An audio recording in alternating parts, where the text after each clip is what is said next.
Salut tout le monde, j'espère que vous avez passé une très belle rentrée, que vos enfants se sont super bien éclatés, que tout va bien, que vous êtes dans le mouvement de la reprise.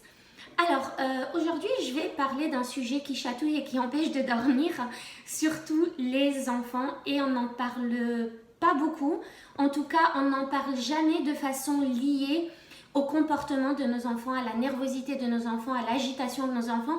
Et du coup, j'aimerais vous mettre la puce à l'oreille concernant ce sujet-là pour que vous l'ayez dans un petit coin de votre tête et que vous y pensiez au cas où vous trouvez que votre enfant est agité, qu'il est nerveux, que son comportement a changé, que la nuit il ne dort pas, qu'il se réveille, qu'il pleure et que vous ne savez pas, vous n'arrivez pas à identifier la cause de ses pleurs, que peut-être il fait beaucoup de cauchemars comparé à d'habitude, que peut-être il fait pipi au lit alors qu'il n'a pas l'habitude de faire pipi au lit, etc., etc. Donc ça, c'est un sujet qui, à mes yeux, doit être connu par toutes les mamans et tous les parents, juste au cas où la situation se présente à vous. Alors, le sujet dont on va parler, c'est les oxyures. Les oxyures, c'est un type de parasites intestinaux qui est super commun. C'est cosmopolite, c'est les parasites intestinaux qui sont le plus fréquents en Europe.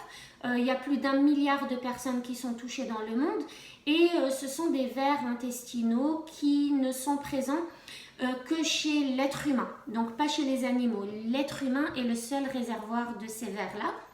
C'est des petits vers, on va dire, d'une taille de 1 cm environ. Ils sont très très fins et super blancs en couleur. Alors la contamination se fait souvent par voie orale. On va ingérer les œufs qui vont se trouver soit sur des fruits, soit sur nos mains, soit dans nos ongles, soit parce que l'enfant va se gratter et du coup il va avoir des œufs sur ses mains qu'il va mettre à la bouche par la suite. Voilà, mais la contamination peut aussi se faire par inhalation de ces œufs dans des poussières, dans la literie par exemple, les poussières de la literie en se retournant la nuit dans le lit.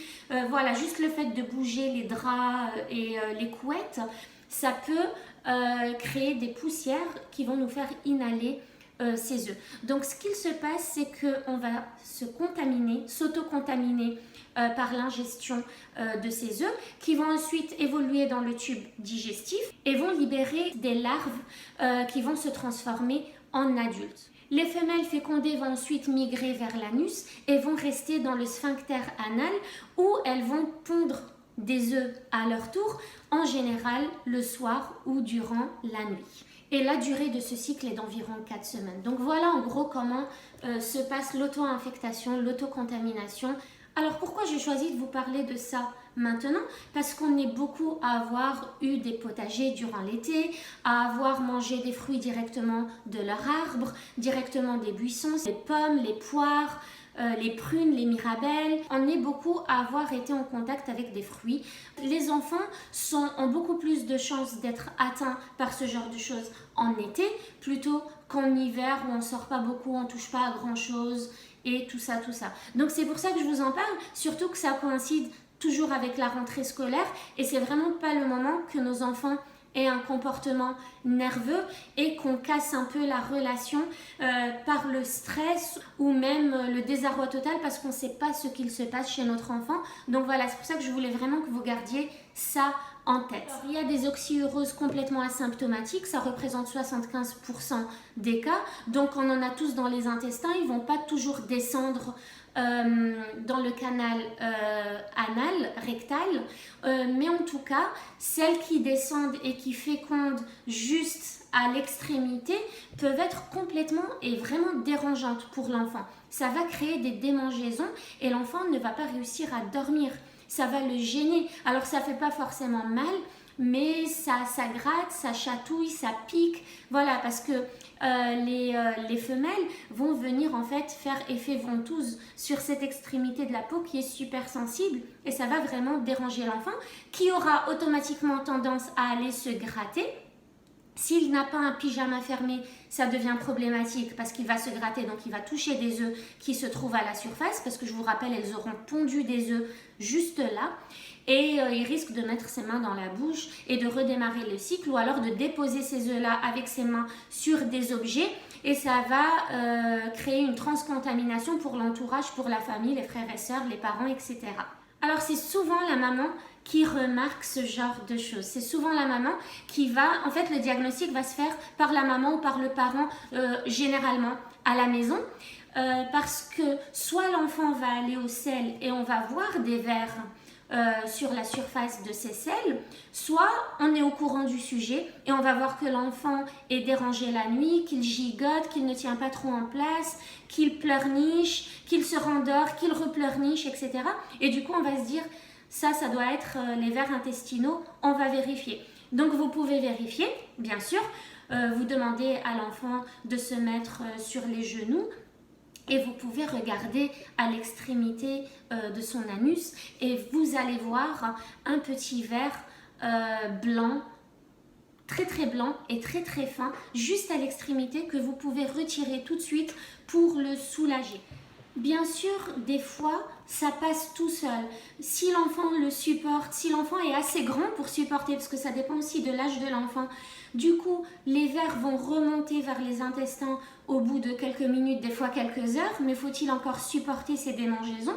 Mais si l'enfant ne supporte pas et que vous voyez que ça le gêne, parce que forcément ça va jouer sur la qualité de son sommeil et c'est problématique au cas où, surtout dans le cas où il a école, voilà, on n'a pas envie que nos enfants passent une sale nuit et que nous aussi du coup, et bien du coup vous pouvez le retirer tout de suite. Je vous montre comment moi je fais pour vraiment ne pas faire mal à l'enfant et pour que ça ne soit pas désagréable pour lui. Vous avez tous à la maison ce genre de pince à cheveux noire, comme ça. Donc ce que vous faites, c'est que vous la désinfectez super bien, surtout dans les conditions dans lesquelles on est en ce moment. Vous la désinfectez et ensuite vous allez venir, dès que vous voyez le verre, parce qu'il est très visible, hein, vous n'y allez pas à l'aveuglette, le verre vous allez le voir tout de suite, vous allez venir avec ce côté-là. Donc l'autre côté de la pince, hein, c'est très important parce que ce côté-là risque de vraiment faire mal, donc vous faites très attention. De ce côté-là, vous allez juste le placer là où vous voyez le verre et le verre va venir naturellement s'enrouler autour de cette extrémité et vous pourrez le retirer. Et voilà, en quelques secondes, votre enfant est soulagé et pourra dormir. Maintenant, ça ne suffit pas. C'est pas parce que vous aurez enlevé un ou deux verres que ça veut dire que l'enfant n'en aura plus. Comme je vous l'ai dit, c'est un cycle et du coup, il faut briser ce cycle si vous voulez vraiment être tranquille. Si vous n'avez pas vu le verre et que vous pensez que c'est ça et que vous voulez passer chez le médecin pour bien vous assurer du diagnostic, le médecin va faire ce qu'on appelle un Scotch test. C'est un test, c'est le test le plus courant et le premier test qu'on fait. C'est une espèce de cellophane adhésif qui va placer justement à ce niveau-là et puis ensuite avec un microscope ils vont détecter s'il y a des œufs qui sont collés sur cet adhésif ou pas. Alors moi je ne suis pas passée par le médecin parce que maintenant avec les 3 enfants j'arrive à reconnaître les signes, les symptômes et j'arrive à les soulager sur le coup. Je suis directement passée à la pharmacie et on m'a donné ce vermifuge là. Donc c'est un antioxyrose, c'est fluvermal. Il y en a d'autres, mais en tout cas la molécule ici c'est du flubendazole et c'est quelque chose que vous allez prendre en 2 fois. Donc en une fois vous allez prendre une cuillère à café par personne dans la famille parce que je vous le rappelle qu'il y a une transcontamination. Donc pour éviter de renouveler ce cycle-là, toute la famille va le prendre. Donc une cuillère à café une fois et une cuillère à café 2 semaines plus tard pour briser le cycle des 4 semaines et éviter que les choses se reproduisent. Voilà, donc nous on est allé directement en pharmacie. Pour ce médicament il n'y a pas besoin de prescription, mais vous pouvez passer par le médecin si vous n'êtes pas trop sûr ou que vous n'avez pas trop d'expérience là-dedans.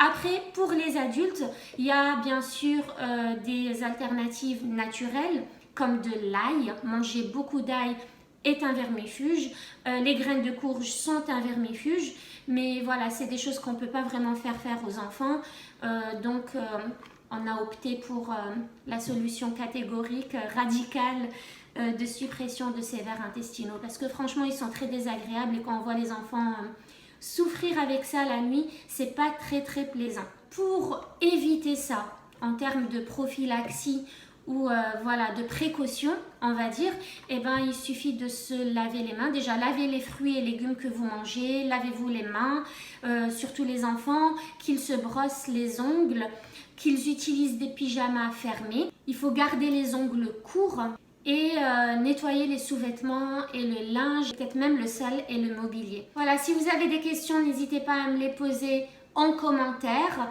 Sinon, vous pouvez aussi trouver énormément de détails sur ce sujet-là, sur Internet, sur YouTube. Moi, je me suis inspirée de mes cours de parasitologie. Mais en tout cas, maintenant, vous savez que ça existe et vous savez ce que ça peut créer comme symptômes et vous savez comment le diagnostiquer et vous savez comment y mettre fin pour soulager votre enfant. Je vous souhaite une agréable journée et je vous dis à très vite pour plein d'autres sujets.